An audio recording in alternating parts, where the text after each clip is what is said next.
good to be here. Let me just say that my presentation will be a little bit different. I'm not going to say it's going to be worse. Probably it will be worse, but at least it will be mine. I couldn't care less about the government. I couldn't care less about the policies of government. The only thing I care about is if my product has a competitive advantage, if I'm doing the right things in my business plan. It's my Bible. If within my business plan, I make sure I have the right people, innovative, hardworking, and then the most important thing, it's about cash flow. If I'm the devil's advocate of understanding that anything that will go wrong, because the only thing that an entrepreneur wants if he has a competitive advantage is time. Time to survive. And if you do survive and you have a competitive advantage, the bigger the risks, the bigger the reward. You'll become a billionaire. And I don't care if you're in Greece, I don't care if you're in Thailand, I don't care if you're in Bangladesh. That's what I believe. I may be wrong, but it's me. You know, it's very interesting that here I am in London. I thank the people of the committee of inviting me. It's always good to have good English food in London. It's usually Chinese. You know, it's about stereotypes. Everything's about stereotypes. And my presentation will be about stereotypes. For example, Saturday afternoon, 4 o'clock, a room filled mostly with Greeks, where the world would have you believe you should be sleeping at this point in time. You should be a siesta, or at a cafenio having a frappé. So I assume in London there's no cafenio, so there's no other reason why you are here. I'll tell you about my journey, about what triggered me where I am right now. I had a missing ingredient. Something was missing with me. I was successful. People will tell you. I was in the corporate world. Bristol Myers Squibb. I became the managing director of a variety of countries, geographies. I also became responsible for oncology for Europe. I was based in Brussels. I was based in Paris.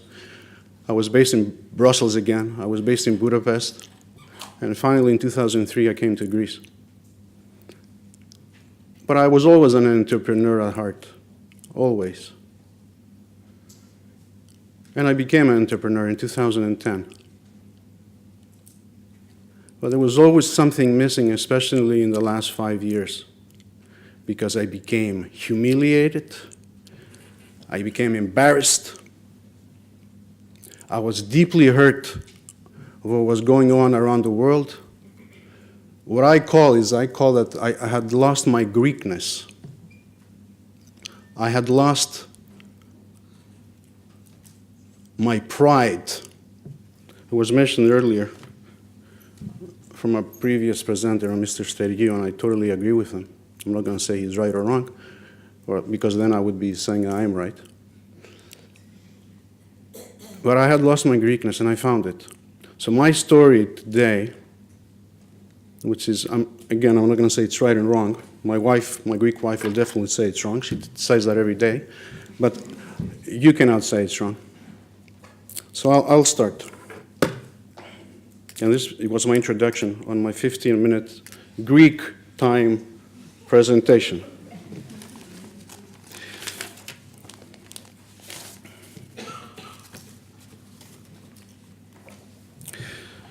So what I would like to do today is galvanize you, those with tested entrepreneurial skills, and those who hone such skills to put your efforts in the service of the revival and expansion of the Greek economy. In my view, you can be the vanguard, the only really credible vanguard, in my opinion, of stimulating the Greek economy. I can tell you right off the bat that there are incredible opportunities for investment in Greece. Pick your strategic area, whether it's tourism, real estate, banking, shipping, telecommunications, healthcare, renewable energy, like wind, solar, geothermal. It doesn't really matter which area you choose. Because I mentioned before, what's really important is that you have a clear competitive advantage. And then you add what all the business school will tell you. Product, life cycle management for each product. People, no compromises when selecting talent. Establish incredibly high standards when you're recruiting people. And last but not least, payers. Handle the external environment. Establish and sustain close understanding of your stakeholders. And if you fulfill these prerequisites, we have a chance. Still, many of you might think I'm barking up the wrong tree. I know, I heard you today. Simply because business conditions in Greece are currently so uncertain and unpredictable as to make investment in entrepreneurship a lost cause. The principle underlying this attitude is that maximum economic security and certainty attract investment, whereas their opposite repel such investment.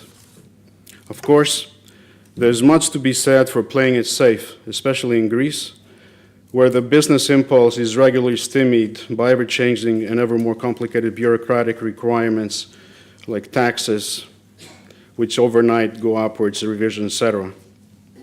Why invest when it's so onerous to wade through the swamp of multiple bureaucratic hurdles, only to reach an agreement, the terms of which might be unilaterally abrogated at a moment's notice? This sense of insecurity generates mistrust, dashes enthusiasm, and in general, sours the spirit of an otherwise positively disposed entrepreneur and/or investor. All of the aforementioned deficits are true and in need of radical change. Still, and this will be one of my central themes this afternoon, entrepreneurs seek uncertainty and thrive in climates of uncertainty. This apparent paradox draws attention to the dangers of risk aversion. For the aspirant entrepreneur, afraid of risk is no entrepreneur at all, but someone better suited for a career within the organizational structure of a large and supportive corporate entity. And I know about corporate entity. From what I have already said, you might think from my description of the obstacles confronting entrepreneurs in Greece that I am a sole and forlorn contemporary Sisyphus, constantly pushing with great effort to stone up the precipitous slope, only to see it come tumbling down again. Perhaps it's so. To some extent at least. But sometimes I believe one can manage to get the stone to the top and keep it there, even under precarious conditions. I hope to show you that entrepreneurial enthusiasm is alive and well in Greece, and would welcome the input of new creative entrepreneurs and investors. And I always bring up the story of Stavros Niarchos, and it's very apropos because Stavros Niarchos, the foundation, you may know, is also a donor, has given grants to why are we here today. Stavros Niarchos, for me, or arguably, is one of the greatest entrepreneurs of all time. His extraordinary business trajectory can aid us to understand the nature of zero risk, calculated risk, and just plain risk. In 1955, Stavros Niarchos, a young Greek American from a wealthy family, started buying ships, 1955.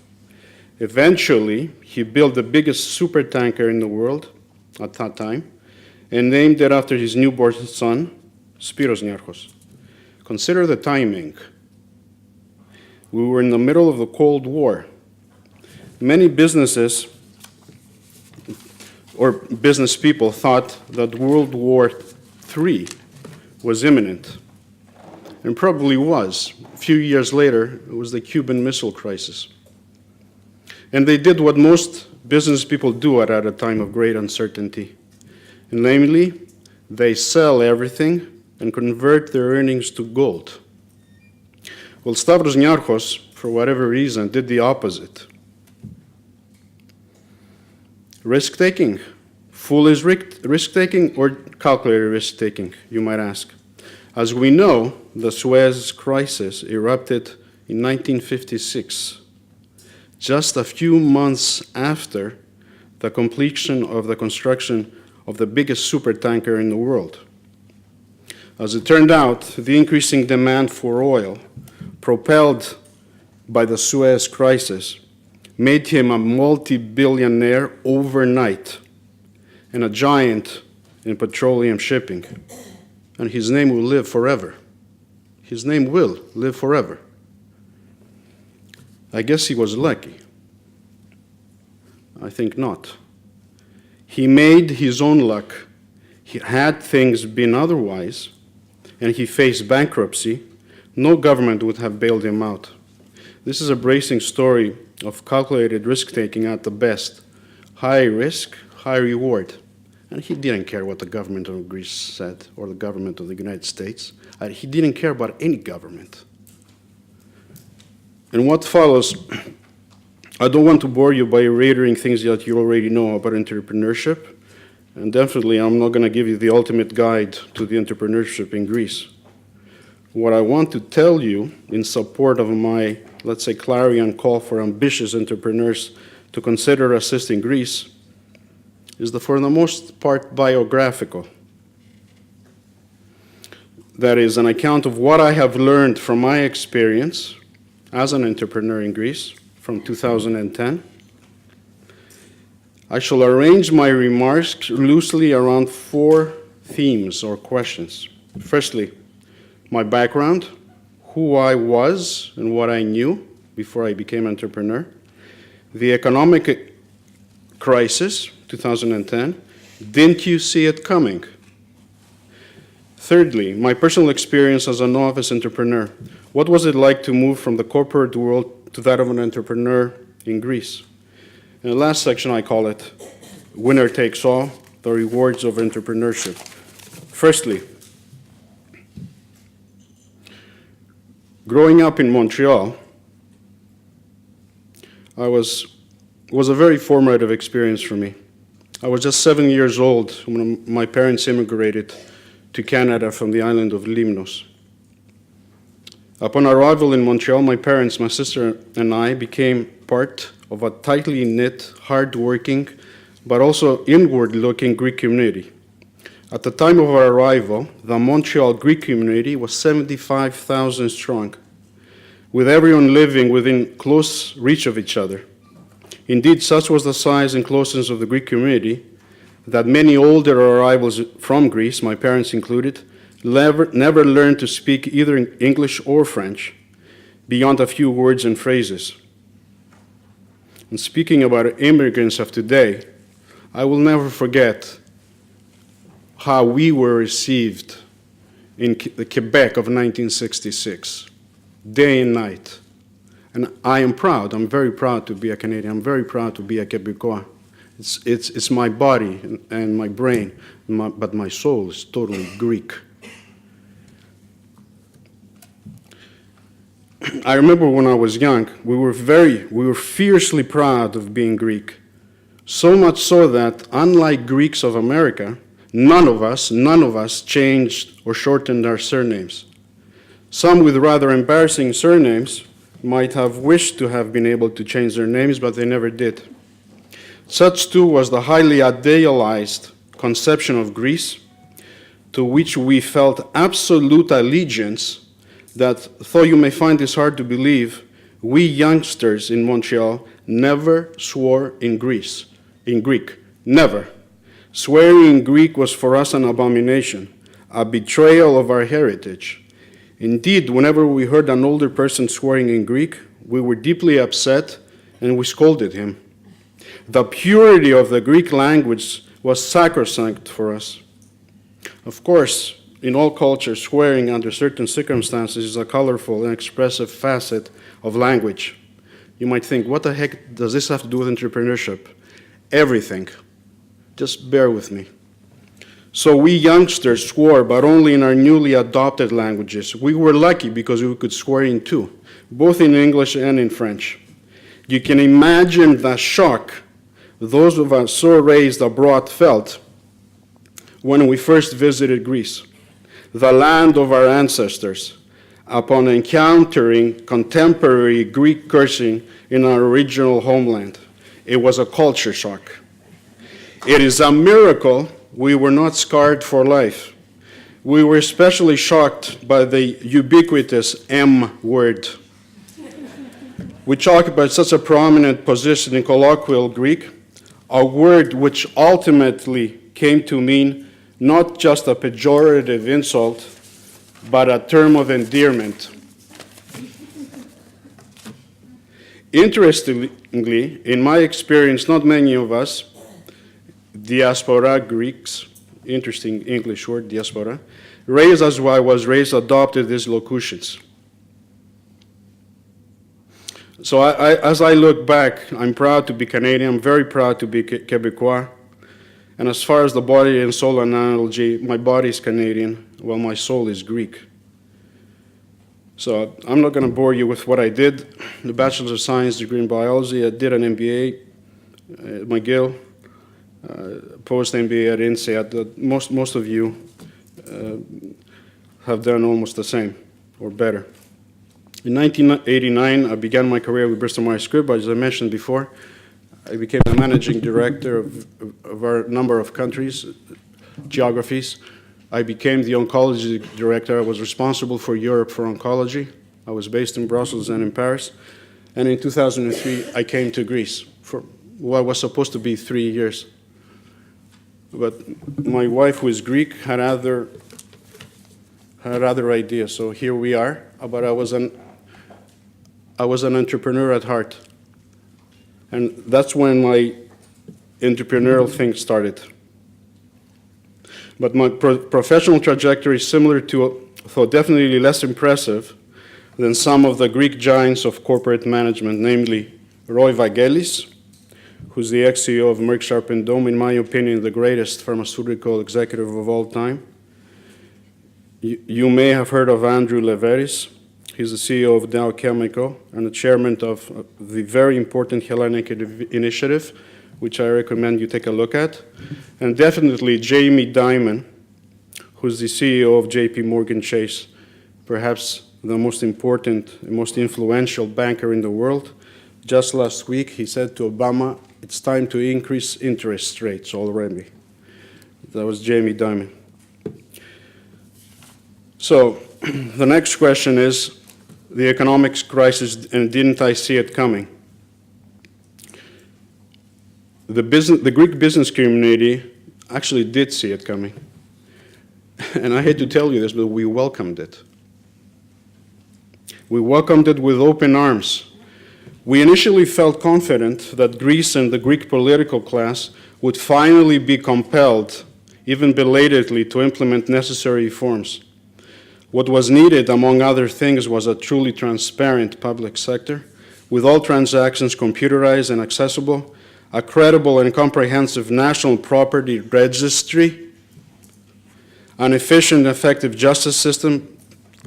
I can go on, but things that you already heard. You ask any yaya in Papu, even now or even then, they could tell you. They will tell you what's needed. So it's very surprising that after 6 years of what has happened to Greece, none of it has taken place. And it's not the fault of the politicians. We know the politicians.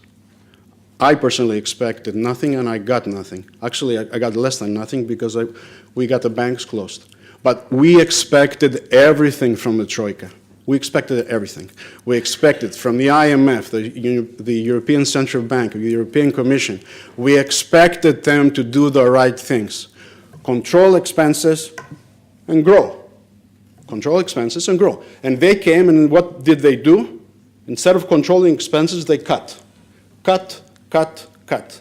They sent accountants to do what should have been done. And that's the truth. That's the truth.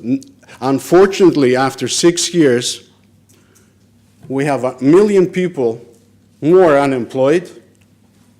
Okay? The country is what it is. So when I say I expect nothing from Greece, yeah, I expect nothing. Okay? We are entrepreneurs. We need to go ahead and advance and do our things despite.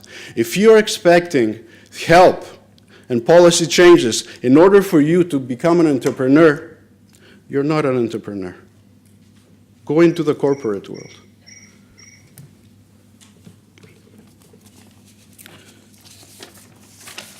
So, my personal experience as a novice entrepreneur, and this might be interesting for some of you that are not entrepreneurs, not yet.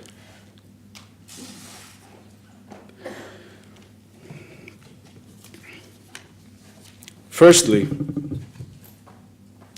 I glanced, because this was mentioned before, but I don't think that it's that bad. I glanced at the 2015 International Corruption Perception Index.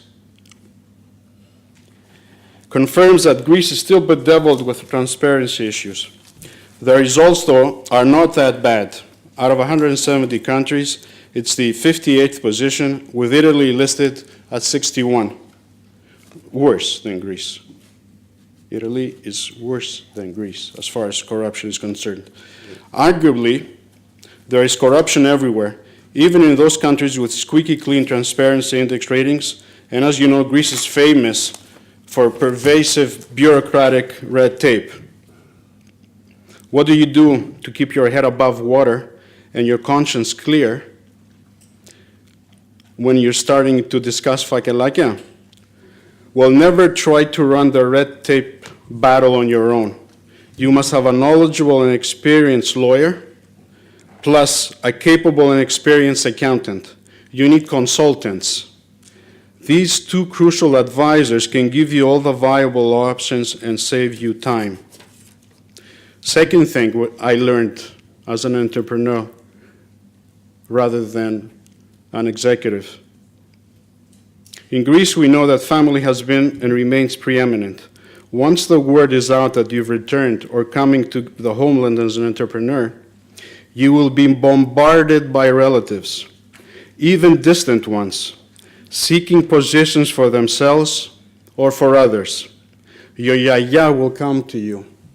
She came to me, Yorgo mu. I have a friend, my best friend, Maria. She has a grandson. No job, Yorgo mu. Please hire him. My papu, Yorgo. I have my best friend, Nico. We go hunting together. Actually, we try to get away from your yaya. But we go hunting. He has a beautiful granddaughter. A beautiful granddaughter. No job. She will do anything for you. And I mean anything, Yorgo. If you, that's just your papu and your yaya. If you get into the trap of hiring even just one first cousin, even one. I had 28 first cousins. I'm in speaking mode with 2. Okay, I've hired nobody because I knew that from the beginning. If you hire even one relative, you're in trouble. You don't even hire your wife. I will come to you, are your secretary. Why do you need that secretary? I will do it free. If you can envision a divorce, hire her. You don't hire relatives. And the third point and most important point for me that I learned from the entrepreneurial side is cash flow. And I'll give you an example, the example. I opened up a company, a generic company, let's say, in pharmaceuticals.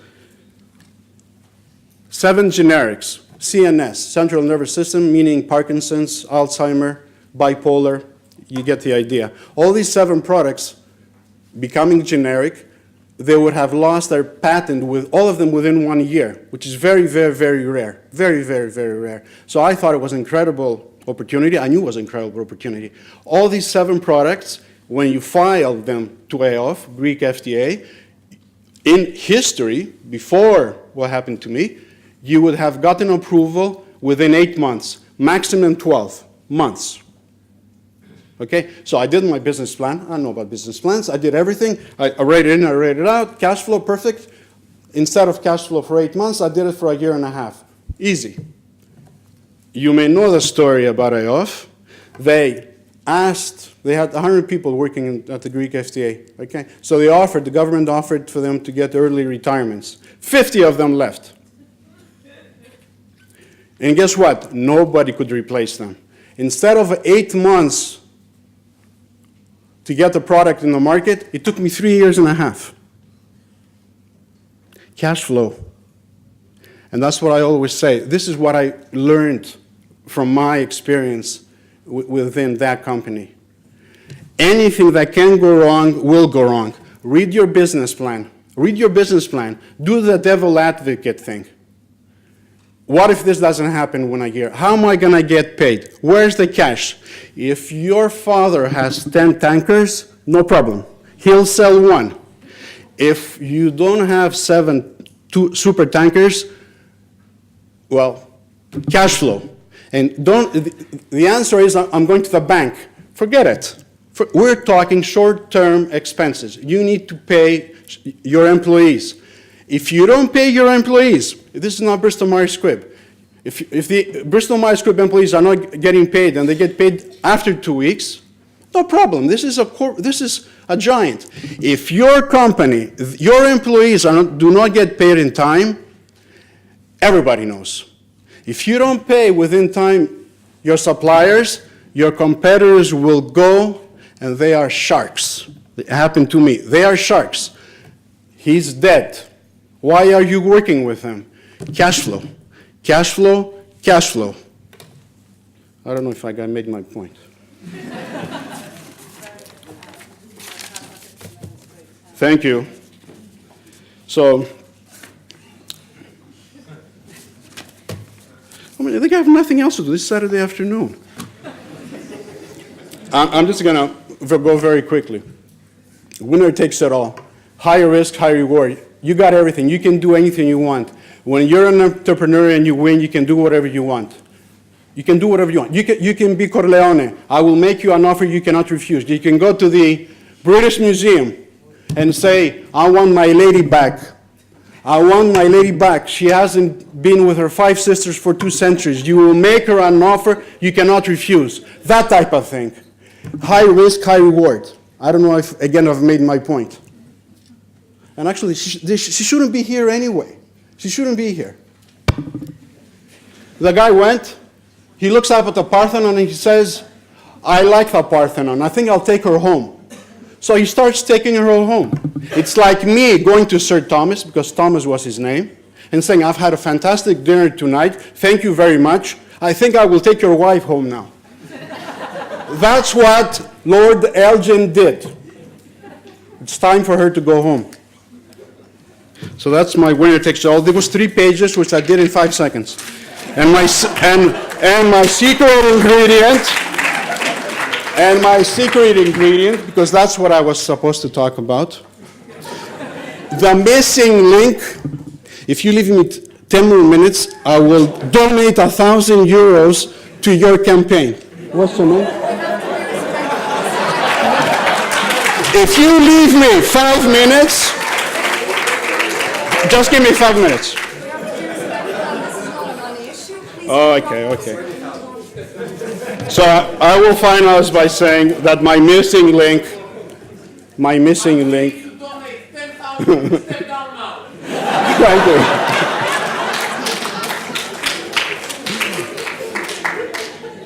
Thank you. You must be academic.